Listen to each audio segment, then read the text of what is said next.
everybody, really everybody, can do Steel Path in Warframe. And in this guide, I'm gonna show you how incredibly easy it can actually be. In fact, with today's tactics, you'll dominate Steel Path enemies even if you sit at Mastery Rank 5 having just unlocked it.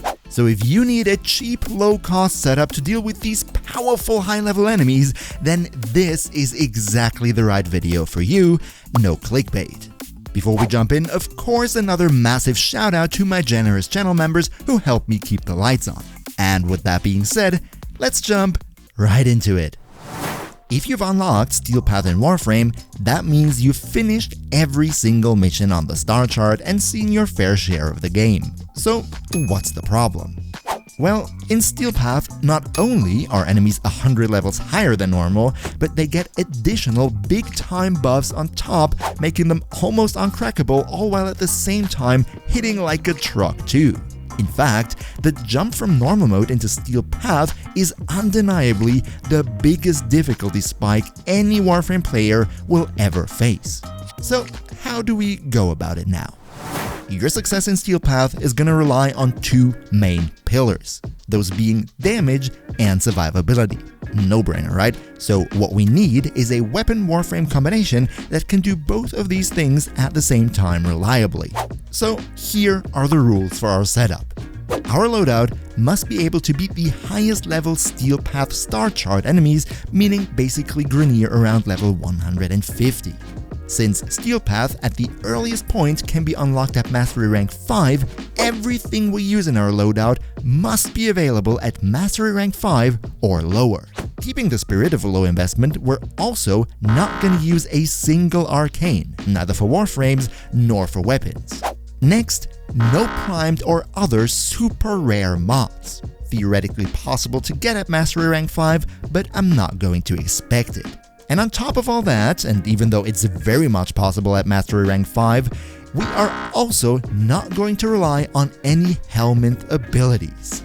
Oh yeah, and of course also the loadout must be solo friendly, so you don't have to rely on other players to buff you, and it must be available completely free to play, of course, without you having to pay a single cent for it. So if at the end of the video you think that all these requirements have been met, then you might want to think about leaving the video a like to help it spread to more people. Cheers for your support. But let's start with our loadout. The first question, of course, would be which Warframe are we going to play? And depending on which upgrades you already have, there's a ton of variety that you could use here. However, I personally want to focus the Warframe solely on survivability. The reason is very simple. Steel Path enemies deal a lot of damage. And given the fact that we don't have fancy mods, we don't have Helminth, we don't have arcanes and a whole lot of other stuff, we can definitely not half-ass our survivability.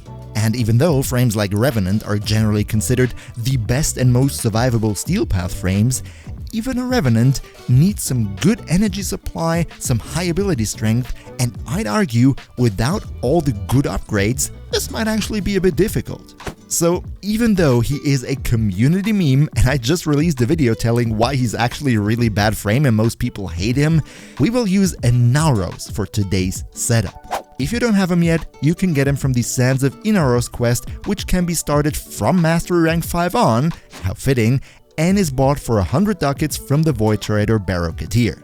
If you don't have it, get it when he comes around next time. And of course, if you don't want the normal version, you can as well go for the Prime version in case that's available in the game when you watch this video.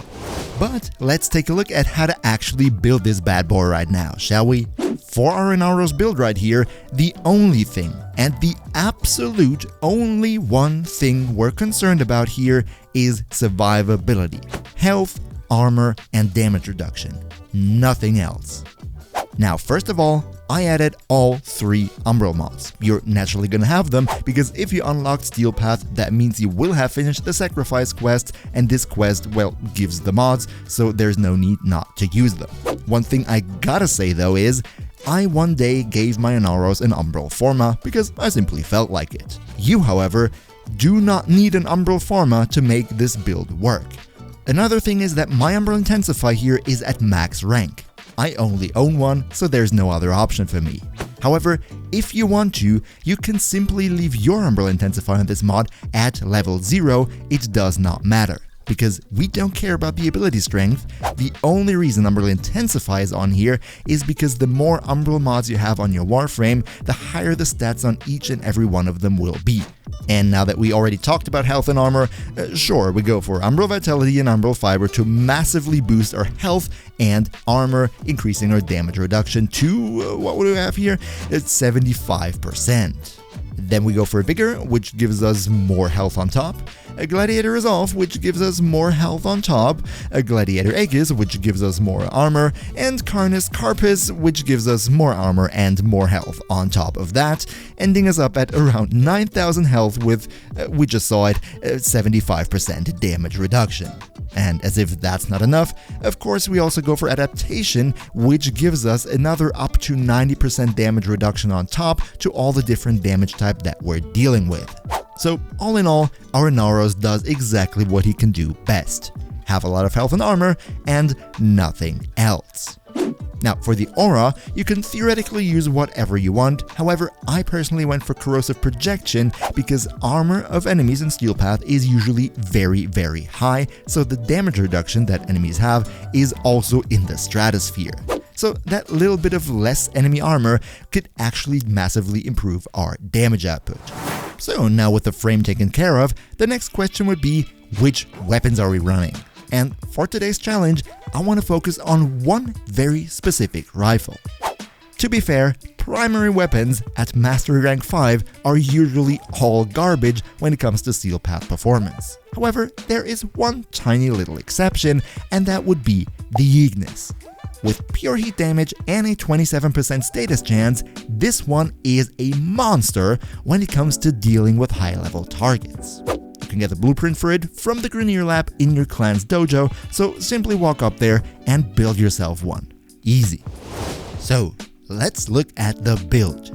First of all, one thing I gotta make clear is that what I'm showing in this video is not the normal Ignis, it's the Ignis Wraith, because I don't own the normal Ignis anymore.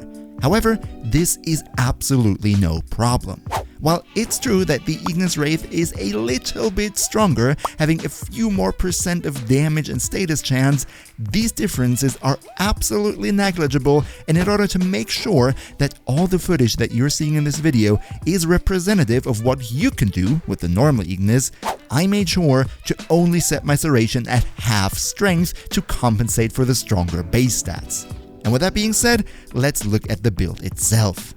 What we're going for right here is a lot of status chance, pure heat damage, and as much multi-shot as we can possibly get onto the weapon. The theory behind this build is to destroy the enemies not with the pure damage that we're dealing, but with the damage over time effects that come from the heat status effects. So we want to make sure that we deal as many of them as we possibly can. Why are we going for damage over time, you ask? Well, that's very simple.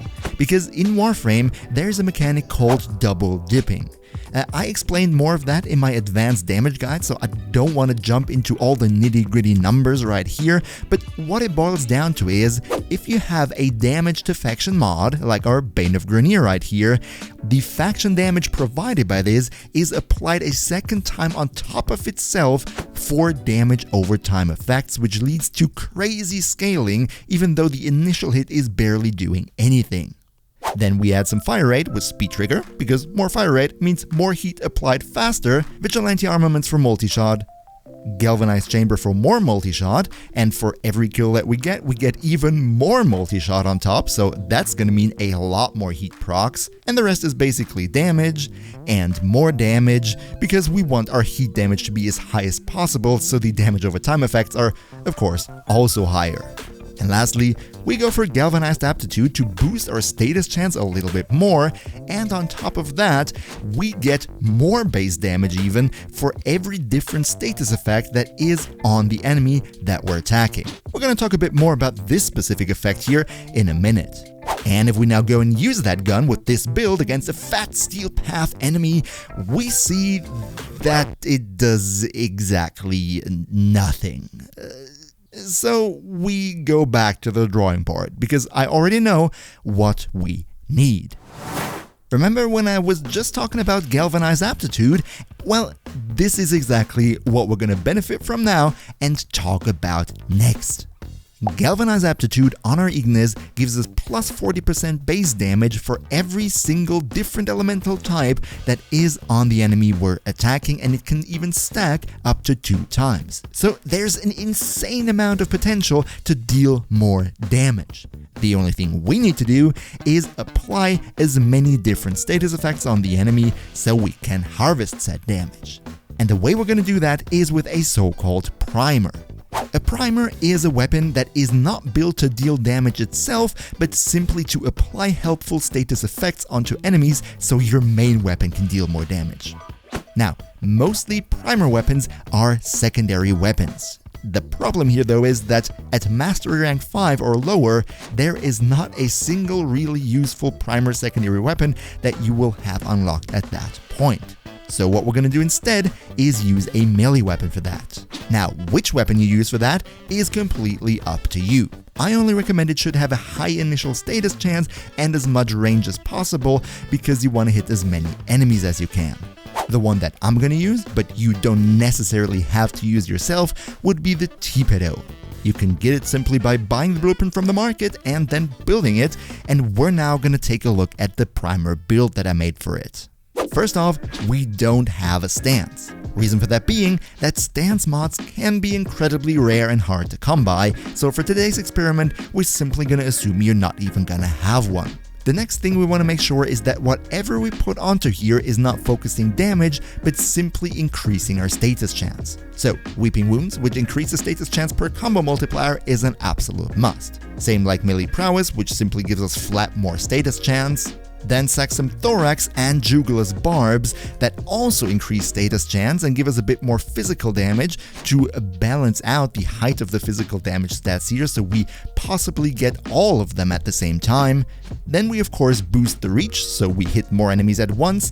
And the next thing that we're going to apply are the so-called 60-60 elemental mods, which all give us another 60% status chance and various elements. In this specific example here, I'm going to focus on Cold to slow down the enemies, which is going to be helpful in survival, and Gas because it's simply what was left over. So all in all, with this build right here, it is theoretically possible to deal 5 different status effects onto the enemy at the same time.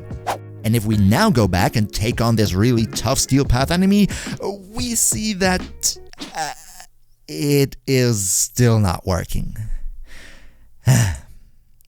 Now, the reason why we're still not dealing potent damage is because we're missing one last key ingredient, and that will be viral status effects. Here's a very quick rundown. You can proc a maximum of 10 viral status effects on every single enemy. At the maximum of 10, an enemy is going to take 325% more damage, basically quadrupling the damage output that you deal to said enemy.